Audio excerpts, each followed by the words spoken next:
네, 오늘 아침 말씀은 이제 아브라함이 이제 이 땅에 살다가 이제 죽게 되는 그런 내용을 담고 있습니다.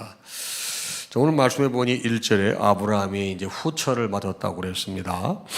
여러분, 아브라함의 아내 사라는 127세에 세상을 떠났고 아내와 10살 차이가 되니까요, 137세에 이제 홀로 된 것입니다.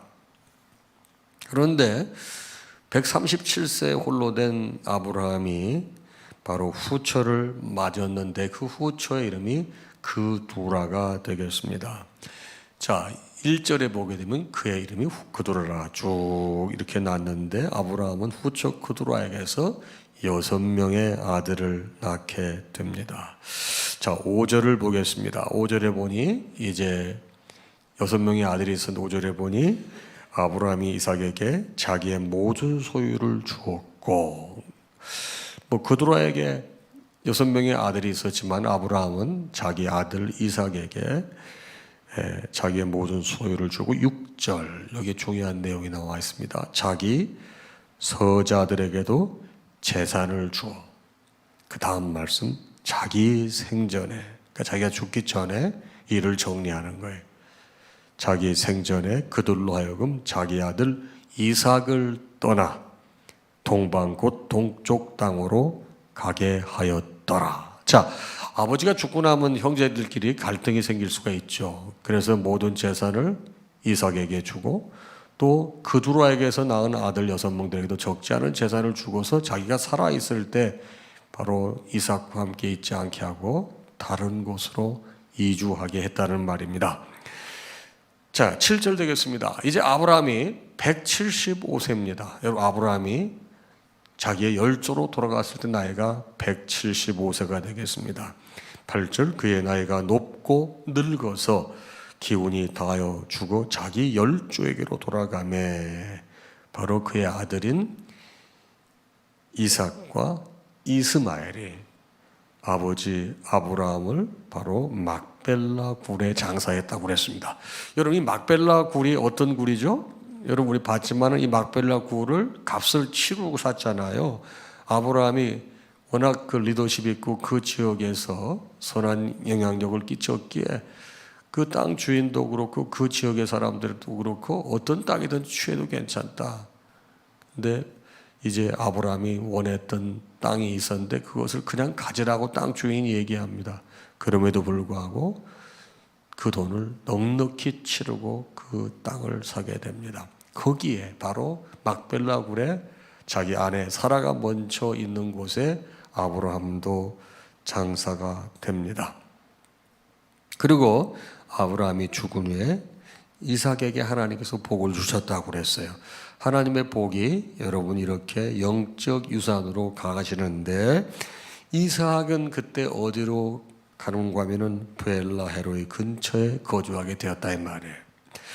자, 브엘라 헤로이 어제 봤는데 여러분 브엘라 헤로이에서 무슨 일이 있었죠? 이삭이 그의 아내 리브가를 맞이한 곳이 브엘라 헤로이가 되겠습니다. 자, 12절입니다. 사라의 여종 애굽인 하갈이 아브라함에게서 낳은 아들 이스마엘의 족보는 이러하고, 여러분 이스마엘이 동생 이삭보다 16살이 더 많아요. 어떤 사람은 17살이 더 많다고 하는데 16살이 많아요. 그리고 이스마엘의 족보는 다음과 같이 쭉 이렇게 나왔고, 이 사람들은 이 18절에 보니까 아수르로 통하는 애굽 앞 술가지르러 그 모든 형제의 맞은편에 거주하였더라. 이렇게 해서 아브라함의 자손들을 오늘 다 다루고 있습니다. 누구죠? 이삭 다뤘죠. 그 다음에 그두라의 6명의 아들들 다뤘죠. 그 다음에 이스마엘 다뤘죠. 그래서 오늘 말씀은 아브라함이 죽은 후에 이렇게 되었다라고 하는 것을 말씀하고 있습니다. 자, 그럼 오늘 이 말씀 되게 평범한 말씀 같은데 이 말씀은 여러분과 저에게 어떤 영적인 깨달음을 줄까요? 여러분, 여기에도 귀한 영적인 깨달음이 있습니다. 먼저 후처를 얻었어요. 그것도 137세에 이제 사별을 했는데, 글쎄요, 137세 전에 후처를 얻었는지 후에 얻었는지 모르겠지만 참 자기 아내로 하여금 이삭을 얻었음에도 불구하고 외로웠던 것 같아요. 그래서 인간적인 위로를 구하느라고 후처 그두라를 얻었는데 거기서 아들들을 낳았습니다. 여러분, 그렇게 잘한 행동은 아니죠. 실수죠, 어떻게 보게 돼. 그러나 하나님께서는 약속하신 거예요. 그의 자손들을 바로 땅에 티끌같이 하시겠다, 하늘의 별같이, 바다에 모래알같이 하시겠다고 하는데 하나님께서 그 약속을 그대로 지켜주세요. 여러분, 이 말씀은 여러분과 저에게도 적지 않은 시사점이 있습니다. 우리도 하나님 말씀대로 산다고 노력하지만은 우리도 실수하고 잘못하는 경우가 있어요. 그렇죠? 인간적인 생각이 앞서서 말씀보다 앞서가는 경우가 있다 이 말이에요. 그럼에도 불구하고 하나님께서는 당신이 하신 약속에 신실하세요. 우리를 위로하시고 우리를 내치지 아니하시고 함께 하신다는 사실이 참 감사할 따름입니다. 한편 아브라함은 바로 이스마엘도 있고 그도라에게서 난 아이들도 많이 있지만은 바로 약속의 자손인 이삭에게 모든 소유를 주고 또 다른 아들들에게도 적지 않은 재산을 주면서 바로 이삭의 곁을 떠나라고 합니다. 이것은 뭐를 말합니까? 여러분, 하나님의 축복, 하나님의 나라, 하나님의 은혜, 하나님께서 베푸시는 그 모든 것들은 바로 약속의 자녀에게 주어진다는 사실을 잊어서는 안 됩니다. 자, 이 약속의 자녀가 누구예요? 여러분, 지금으로 따지면 여러분과 제가 약속의 자녀인 것입니다. 하나님 말씀이, 그리스도의 보혈이, 주의 사랑이 있는 곳이 바로 하나님의 약속의 자손들이에요. 여러분과 제가 잊지 말아야 될 것, 여러분과 저는 하나님의 약속의 나라고 약속의 자손이라는 것입니다. 여러분과 제가 이 아침 한번 깊이 생각해 봐야 될 질문이 뭘까요? 말씀을 떠나, 바로 아브라함이 말씀을 떠나 인간적인 위로를 얻기 위해서 그두라를 후처로 맞지 않았습니까? 우리가 한번 생각해 볼 문제예요. 내가 말씀을 떠나 인간적으로 위로를 얻기 위해서 하는 것이 뭐가 있는가? 한번 생각해 볼 필요가 있습니다. 여러분, 내가 이제 약속의 자녀로 살기 위해서 내려놔야 될 것은 무엇인가? 생각해 봐야 됩니다. 두 번째 말씀입니다. 아브라함이 죽게 됐습니다. 여러분, 아브라함이 죽게 됐을 때 175세인데 그의 열조에게로 돌아갔다고 그랬습니다. 여러분, 우리가 신앙생활하면서 평생 신앙생활에도 마지막까지 잘해야 됩니다. 여러분, 열조에게로 돌아갔다는 게 뭐죠? 여러분, 천국이라는 의미예요. 우리의 신앙생활 아무리 여러분 잘해도 마지막까지 잘해야 됩니다. 아브라함은 갈 바를 알지 못했어요. 75세에 떠났을 때. 그러나 하나님 말씀 순종해서 고향을 떠났어요. 그리고 천신만고 그때 100세의 아들을 얻었어요. 근데 하나님께서 그 아들을 바치라고 했습니다. 그랬을 때도 끝까지 그 믿음을 지켜서 아들을 바치려고까지 했습니다. 하나님께서 그의 믿음을 보시고 그를 살리시고 바로 그 믿음의 나라, 약속의 나라를 이삭으로 이어지게 만드셨습니다. 근데 아버지는 뭘 했어요? 마지막까지, 아브라함이 마지막까지 믿음의 유산을 여러분 이삭에게 남겨준 겁니다. 이 말씀이 중요합니다. 아브라함의 죽음이 중요한 게 아니고 죽을 때까지 아들에게 믿음의 유산, 영적 유산, 믿음의 명문 과정을 남겨준 겁니다. 우리가 이 아침 한번 생각해 봐야 될 게 뭐예요? 내가 내 자손에게, 우리 가족에게 믿음의 본을 보여준 게 무엇이었느냐? 끝까지 믿음의 삶을 보여준 것이 무엇이느냐? 이거 깊이 생각해야 됩니다. 나는 혼자 신앙생활 잘한다는데 가족들이 아이고 저렇게 예수 믿을 것 같으면 나는 안 믿겠다. 그건 곤란해요. 그 믿음은 그대에서 끝나는 거예요. 그 자손들은 믿음 생활을 못해요. 나는 과연 말씀대로 따르고 순종하는 길을 가고 있는가? 여러분, 가족들이, 자녀들이 그걸 다 봅니다. 귀한 말씀입니다.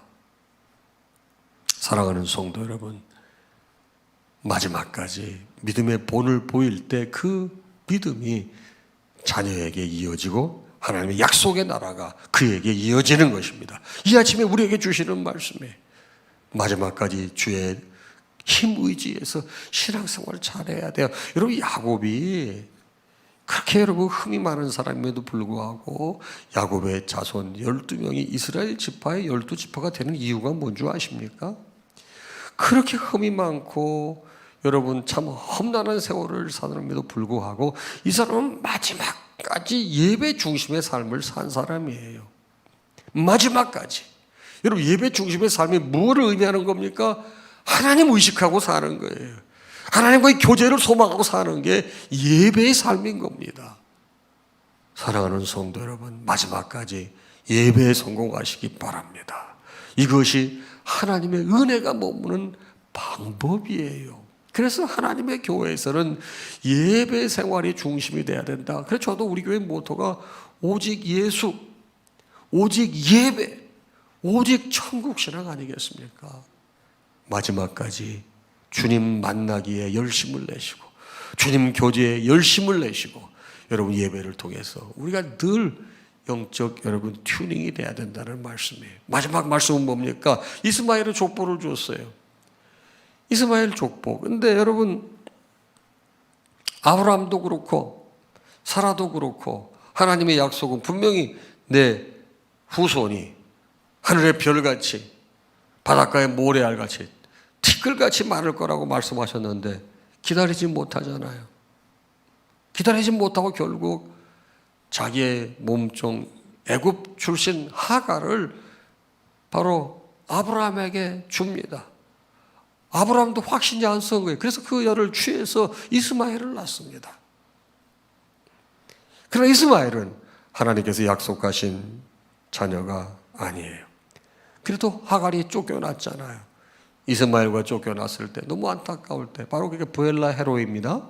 거기서 하나님께서 나타나셔서 하갈의 눈물을 보시고 하갈의 여러분 안타까움을 보시고 내 자손도 창대케 하시겠다고 하는 약속을 하시잖아요. 그래서 하나님께서 그 이스마엘도 하나님께서 살게 하시고 여러분 자손이 번성케 만들어요. 그런데 오늘 말씀을 보게 되면은 여러분 중요한 게 뭐냐면 여러분 이스마엘의 후손 얘기가 더 이상 오늘 말씀을 끝으로 나오지를 않아요. 제가 여러 차례 말씀을 드렸습니다. 성경은 여러분과 저로 하여금 구원의 은혜, 구속사를 다루는 책이에요. 이삭의 얘기는 계속 이어집니다. 왜? 이삭이 믿음의 나라요, 약속의 나라요, 바로 영적인 후손이 되기 때문에 그렇습니다. 우리가 인간적으로 여러분 하는 것 바람직하지 못합니다. 여러분과 제가 깊이 생각해야 될 것.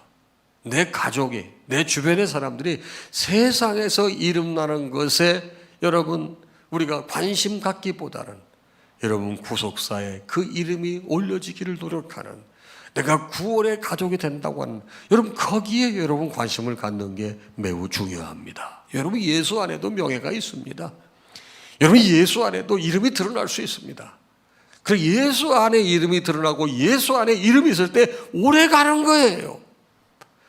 예수가 없을 때 그건 그때뿐인 거예요. 여러분 절대 권력을 보십시오. 여러분 그게 끝나면 그게 거기서 끝이에요. 여러분 장군 출신들도요 옷 벗으면요 그게 끝이에요. 세상이 그렇습니다.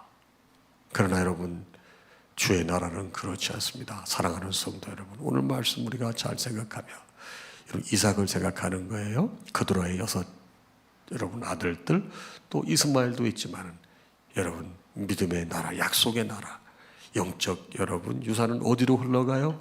이삭에게 흘러가는 거예요. 우리 신앙생활 바르게 하십시다. 잘하십시다. 거기에 하나님의 은혜가 머물고 흘러갈 줄로 믿습니다.